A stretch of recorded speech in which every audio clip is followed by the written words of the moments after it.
Okay. That's inspiring. Okay. I like. What do you think? Ready? Perfect for me, yeah. Okay. And okay.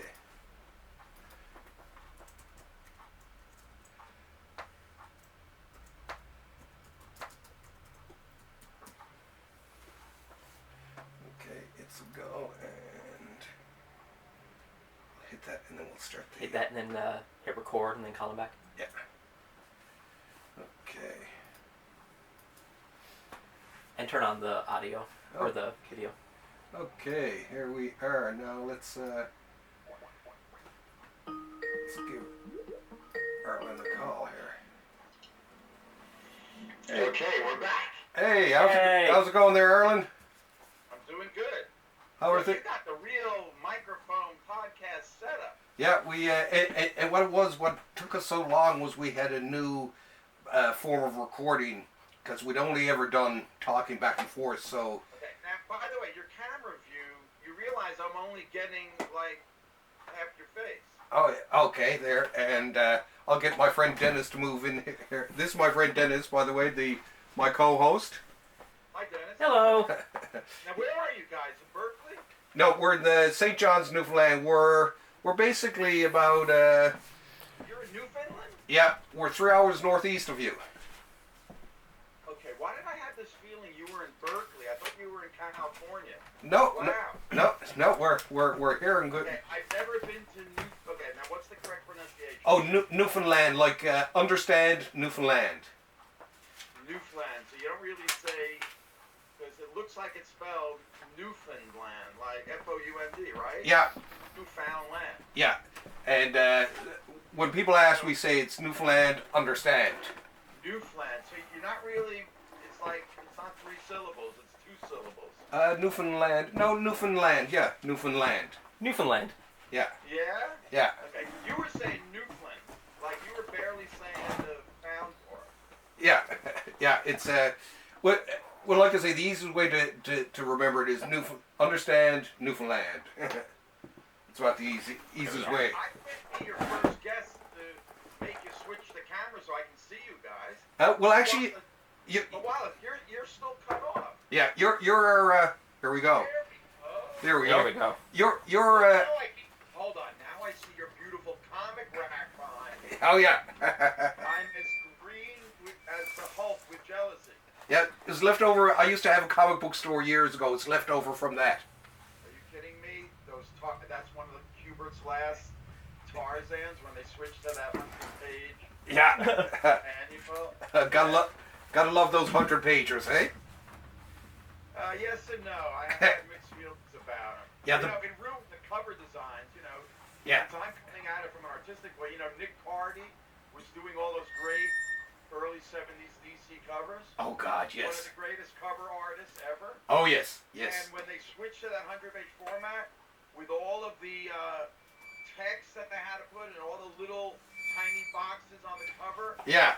turned his artwork into little tiny rectangles. Yeah, tiny little sketches. That's true too. I Yeah. guarantee you, if you pull out any of those 100-pagers, you'll see what I mean. Yeah. I agree with you because actually, yeah, because there's very few more the mystery ones. You get more the full. Also, you ready for this?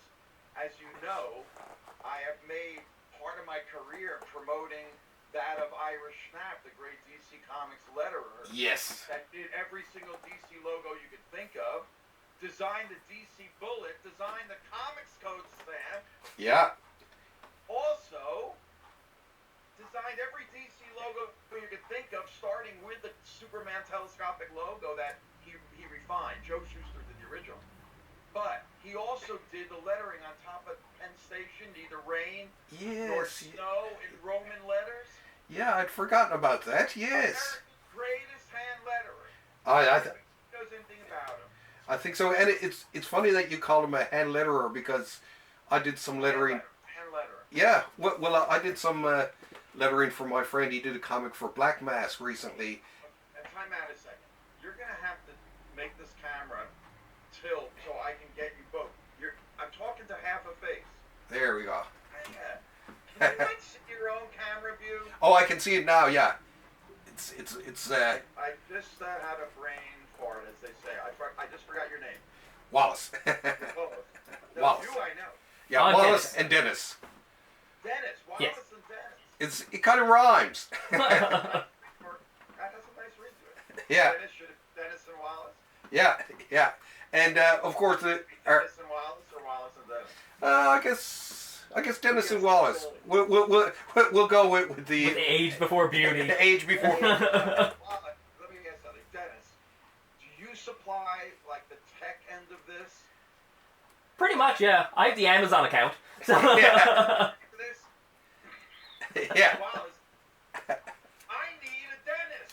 Yeah, exactly. I have a Dennis. Yeah. As a matter of fact, when I was living in New York, I did do some tech stuff. I worked with an artist down there, Carter Costera, and Where were you living? I lived in Chinatown for a while, and then I lived out in Red Hook.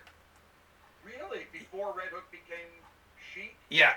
This would have been 2007, So when did you move out of Red Hook?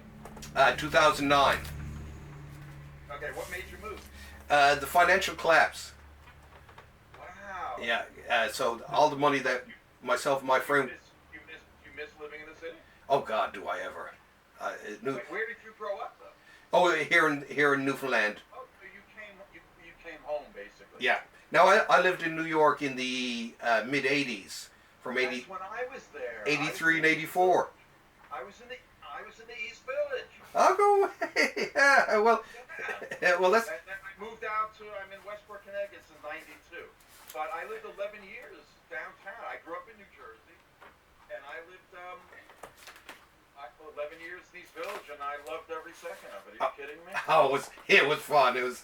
I mean, everyone. I went there as part of a school thing. Our campus had an off-campus studio there, and we all got mugged, even me, at one point or another. Knock on wood. I've never been mugged, but thanks for jinxing me. But you know what? Even despite that, what an experience! It was. Listen, until you've lived in New York City, people have such a false image, and usually it's a negative image of living in a city. Yeah. But man, Dennis, when I lived in New York City, I used to walk around, look up at the city buildings, and consciously acknowledge to myself, I fucking love living here. Yeah. Now, I can't remember the last time I consciously said that since I moved out of New York. Yeah. I'll never forget being with myself and my friends in Central Park one day, and I even said to them, I said, guys, this is the time of our lives. Thank you. Exactly. Remember this. Now that I'm completely depressed, let's start. Let's get into the spirit webinar. Yeah. Regrets. I have a few. Hey, don't we all? Yeah. My life took that left turn at Albuquerque when I moved out of the city, and I've never been. I'm a king living in exile. That's the way I look at it. Like when Lennon during the '60s, while McCartney was living in swinging London, where the art scene was, and that's what led to Sgt. Pepper and all that. Lennon was in an unhappy marriage in the suburbs, dropping acid every day. That's kind of the life I've been living. Maybe minus the acid. Yeah. So we're bothering you today to hear about the spirit webinar. When I seen your post for it, I said to Dennis, I said, here's who we got to talk to for our first interview. Well, where have you been my whole career, Wiles? I've only been talking about comics and stuff for years. I mean, we've been on Facebook together. I mean, you've seen my stuff. The spirit's not the first thing I've done on comics. No, and I've gone online and watched the videos of all your other. Yes. See this? Unpublished coffee table book on Irish Snap. Oh. I just want to point out. My God, I love it. I love it. Those things but my point is, I'm glad we're doing spirit, but it's like I just did a Batman webinar, the great, 3 faces of Batman. Mm-hmm. I did one for the Silver Age, which I'm doing again I'm hooked up with this New York Adventure Club webinar people, Right. and because of the virus, they used to do live like meetup type events in the city, walking tours and things. Well, the virus shut that completely down. The guy overnight had to switch to webinars. Yeah. And he needed people that also were very visual, because for the webinar you got to show images. Right. Yes. Yes. So he's talking to this guy, Will Friedwald, that's a Frank Sinatra expert. That if you ever want to do a show on Frank Sinatra, he's your man. But he was put in touch with the guy from New York Adventure Club, and to do a webinar on Frank Sinatra. And he said, I really need people that are visual. And when Will heard that, because Will knows my work, he was like, you should give this guy Arlen Schumer a call. So ever since April 1st, I've been doing these webinars on comics, on other pop culture subjects, Twilight Zone, Bruce Springsteen. I'm redoing the Twilight Zone webinar again. I mean, we'll talk about all this stuff, but a mixture of all of my pop culture loves as little, it's like taking a class with Arlen Schumer for $10. Oh yeah, yeah, and You'll get an education, man, and that kind of brings us to the spirit. I knew June 2nd, but actually, I thought June 1st was the anniversary, the exact 80th anniversary. He debuted in 1940. And I'm surprised on social media, I haven't seen anybody making a big deal of that. I'm like the only one honoring. I know. Eisner says that nobody gives a you-know-what about Eisner the Spirit. Yeah. He's been dead for 15 years. Our culture is only about, now. Nobody, Yeah. Yeah. I'm all about trying to keep the history alive. Yeah. That's what I've taken on as I'm going to be the keeper of the Silver Age. Nobody else is doing it. Right. Put it this way, Carmen Infantino, the guy that created the red-suited Flash. Yeah. How ironic that there's a Flash TV show that this generation knows and let's say loves, because it's been on for 5 or 6 years, and yet nobody knows who Carmen Infantino is. It's a crime, is what it is. And it's an art crime, and I am trying, just in my own way, pretty much by myself, but with partners like New York Adventure Club, to basically keep these great American artists alive that I believe are the artists that the way we look back 500 years ago on the great Renaissance masters like Michelangelo and Da Vinci and Raphael, etc. I believe 500 years from now, future art historians and aliens will be looking back on guys like Infantino and Neil Adams and Jack Kirby and Jim Steranko, all the guys, of course, in my great book, The Silver Age of Comic Book Art. Exactly. And, it's only the greatest book about comic book art ever. I have a great book about comic book art, and they've all sucked. They've all been text heavy with picture reproductions, and I became an artist like a whole generation did because of these great comics, mostly in that rack behind you. Yeah. And it's like, I'm like, where is the book about the art and comic book art? I've always praised comic book art. It's not the Silver Age of Comics by Arlen Schumer. It's the Silver Age of comic book art. Yes. I've been trying to bridge the gap between fine art and comic book art. And I've done, one of my webinars was about art and comic book art, where I'm showing Michelangelo's David right next to Neil Adams' Superman. Which Yes. is blasphemous in art history circles. Are you kidding? But- I'm showing Michelangelo's Pietà and Kirby's Odin holding Thor. Yeah. Yeah. And we totally agree with you. Because I take what I call the alien's perspective. If they were to beam down and I show them Michelangelo's Pietà and I show them Kirby's Pietà, unburdened by 500 years of art history telling them one is great and the other sucks, the aliens would look at it and go, 2 pictures of an Earth parent holding their dead child. They wouldn't have this value judgment because that picture of Superman by Neil Adams is the greatest drawing of Superman ever. Yes. To me, that is my Michelangelo.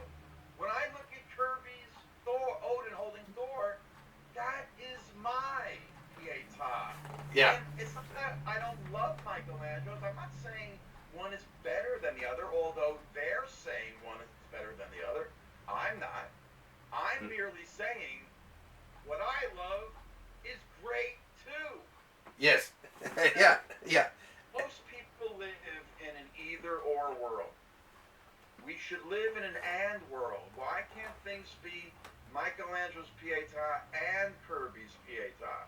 Yeah. Well, when living down in New York, I mean, I went to the Museum of Modern Art. I went to the Met. I went to all these places. But I also went to Village Comics. I went to Of course. for But you see, I'm trying to say, why isn't there great comic book art in the Met, in the Museum of Modern Art? There's not. Yeah.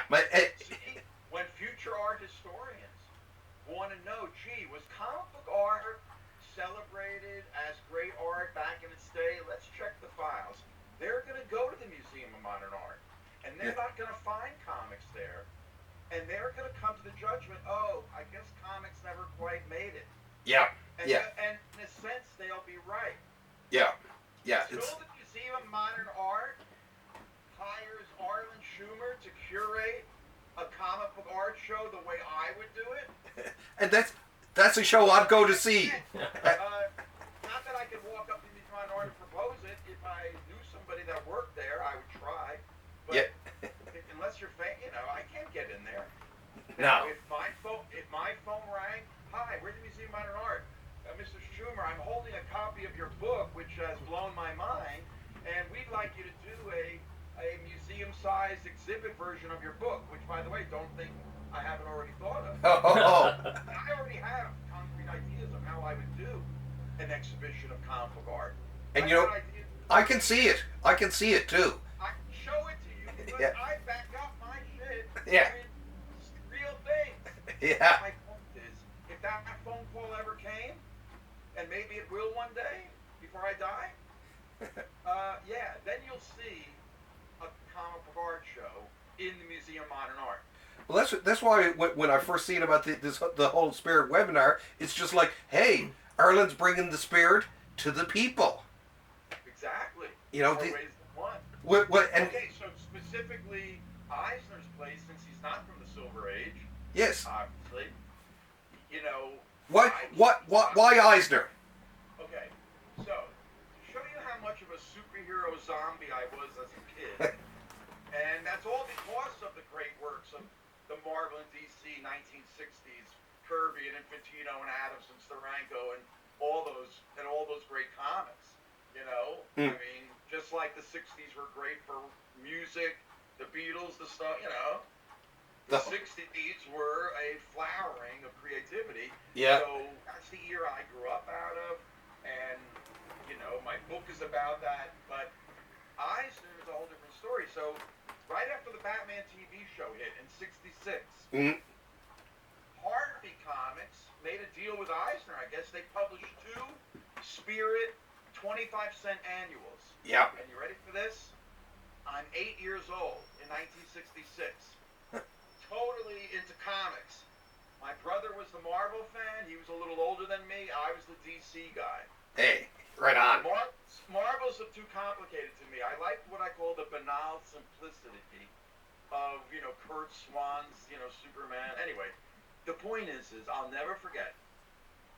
I'm in the candy store, as we call them, where they had the rack of comics, like what you got, and, they were also on a flat rack, in rows, magazines behind me, and then there'd be a soda fountain where you get a chocolate egg cream, which is basically carbonated chocolate milk, a pretzel log, and that's how I grew up. Comics, chocolate egg cream, pretzel log, and all that great stuff. That's heaven. Yeah, exactly. And I'll never forget picking up off of that rack that Spirit Annual and looking at this somewhat cartoony drawing. Eisner's style was more cartoony than the DC Marvel, quote, realistic style. Yeah. This is pre-Neil Adams, before real photographic realism hit mainstream superhero comics. Yeah. Yeah.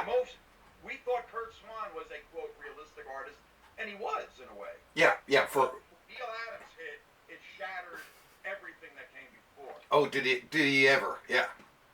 I mean, that's a whole nother story. Yeah. And by the way, I'll be doing a webinar on Neil's. This is 50 years anniversary of Green Lantern, Green Arrow. You're Upcoming webinar. Yeah. Okay, I digress. you're plucking my heartstrings here. Okay, so I'm looking at the Spirit Annual, and I didn't even open up the cover to look at the insides because the cover right away was like, how can I buy this? It's a guy in a business suit with a hat. Okay, he's got a mask, but he's cartoony looking businessman. Yeah. Now, I never even opened up the cover. With what we know of Eisner's Spirit work that they reprinted, I'm telling you, had I opened up the cover, my life might have taken a whole nother direction. There's a whole alternate universe with Arlen Schumer where he discovered Will Eisner's foundation. The stuff I'm going to be doing in a webinar, lecturing on, is those comics. And I never got past the cover because the Marvel and DC made me such a superhero zombie. Listen, I didn't pick up Archie comics. I missed the whole War in black and white thing because it was horror, magazine, like, I was a superhero comic book zombie. Yeah. That could be the title of my memoir. I grew up in late 80s, early 90s, so I'm worse than anyone. So. Yeah, but I mean, did you grow up any different? Were you a superhero zombie? Superhero zombie. He's a Steranko man. A Steranko man there. July 2nd, I'm doing Kirby's and Steranko's Captain America webinar. July 2nd is my 35th birthday. So. It's a Thursday, I believe. I think so, yeah. Right before the 4th.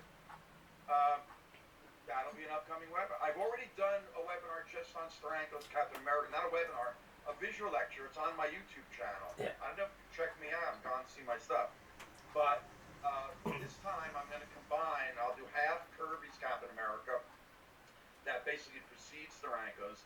And then I'll do Steranko's in kind of 90 minutes. Okay, back to Eisner. Yeah. Where'd you fall in love with him?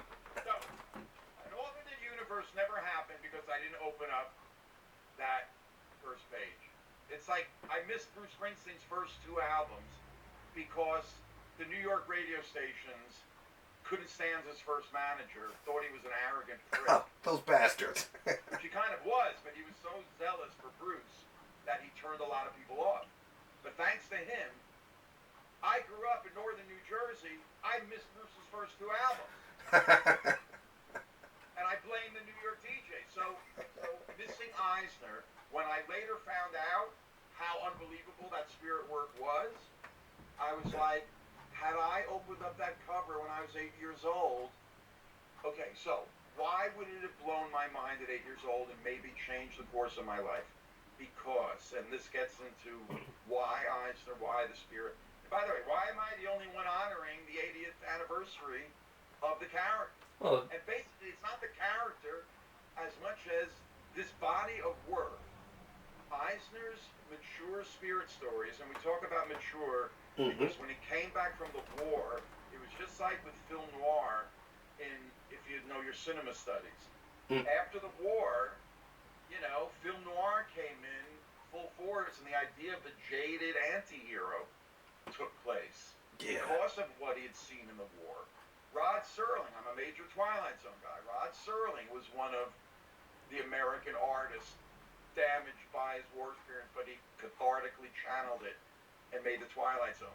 We're only learning about J.D. Salinger and how much PTSD he must have had and how his war experiences, but a whole generation, Norman Mailer, all those guys, they came back from World War II, in a sense, traumatized by what they had experienced, but they cathartically put it into creating great works of art. Yeah, put it down on paper, yeah. Okay, so Eisner came back from the war, and starting in 40, and by the way, the reason why the early years we kind of ignore is because while he was in the war, ghost artists, Lou Fine and people like that. So to me, there might have been some early good Spirit stories, but who cares? Post-war Spirit from 1946 to 52. They're only 7-page stories. They're like little short stories. Yeah. They're like pop singles. It's like a Phil Spector song, not an album. They're like great pop singles in that, what can you do in 7 pages? guess what? You can do a hell of a lot if you're Will Eisner. Especially with those splash pages too. So, okay, so wait, you get ahead of Okay. me. Get ahead of me. Okay. Building up to that, there's 7-page primers on the art of comic book storytelling. And if we talk about the filmmaker D.W. Griffith or Sergei Eisenstein or, the early fathers of film that are credited with creating the visual language of film, dissolves, cuts, pans, all that stuff, how you break up time in film. Eisner was the D.W. Griffith of comic book art. And when you look at what other people were doing in the 1940s, the art was, especially mainstream, the superhero, whatever was around, Funny Animal in the late 40s, humor, westerns. Comic book art looks very primitive. Yes. Yeah. This gets into a large conversation, but when you look at Eisner's spirit stories, it's like they're the equivalent of almost like Wells' Citizen Kane, because all the early comic artists all had contests of who could see Citizen Kane more. This idea that comics are film on paper really begins with Eisner. And even geniuses like Harvey Kurtzman, Bernard Krigstein in the 50s with EC, Kurtzman in the early 50s with EC and stuff. Those guys broke up panels cinematically and all that. Yeah. It all came after Eisner. Nobody is before. Now, there's the great comic strip artists. Yeah. Like the great three giants, Milton Caniff, Hal Foster, Prince Valiant, of course, and Alex Raymond. I knew you were going to say it. Well, they are the trinity that all of those 60s comic artists in my book, they were teenagers when all that stuff hit. Yeah. I mean, Joe Kubert came out of Hal Foster. Yeah. John Buscema came out of Hal Foster. Whereas guys like Neil Adams came out of the Alex Raymond school. Yes. And then Milton Caniff, Kirby comes out of Milton Caniff. You get the stylization. Yeah. Yeah. So that's where, but the point is they are the three great rivers of which all modern sort of, in a sense, adventure, realistic, superhero, whatever you want to call it, mainstream comic book art all comes out of. Yeah. Yeah. So Eisner, I guess, because he had that cartoony, comes out of probably the Kniff school, the style of storytelling, the dramatic shadowing, all that stuff. So he's a firm out of the Kniff school. But his father was a scenic designer and painter on the Lower East Side, the Yiddish Theater, which was very big in the early 20th century. That's where modern comedy comes from. Yeah. The Yeah. Yiddish Theater to the Borscht Belt to stand-up comedy, that modern American comedy, which is, comedy comes out of tragedy. Yeah. And the Jewish humor experience is one of tragedy, and that's where the modern American comedy comes from. It's basically Jewish American humor. Yes. So, Eisner takes the Citizen Kane, Orson Welles filmic influence with his father's three-dimensional scenic design and, his innate own style, which blossoms when he comes back from the war, and you get comic book storytelling